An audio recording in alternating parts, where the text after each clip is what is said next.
ایک دفعہ کا ذکر ہے کہ ایک کوے کے دل میں ایک عجیب خواہش پیدا ہوئی کہ کاش وہ بھی ایک خوبصورت اور رنگین پروں والا پرندہ ہوتا تو کتنا اچھا ہوتا۔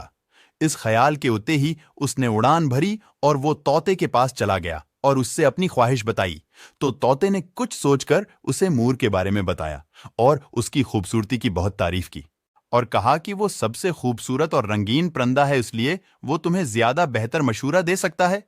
کوا یہ سن کر مور کے پاس چلا گیا اور اسے اپنی سوچ بتائی کہ کاش میں بھی ایک خوبصورت پروں والا پرندہ ہوتا۔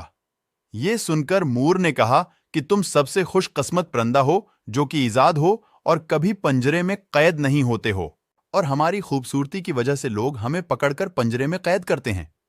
اور کالا رنگ بھی تو اچھا ہے، یہ تم پر برا تو نہیں لگتا، تم اس میں بھی خوبصورت لگتے ہو۔ یہ سن کر کوے کو اپنی غلطی کا احساس ہوا اور اللہ کا شکر ادا کیا۔ اس نے اسے ایسا بنایا اور وہ خوشی سے اڑ گیا۔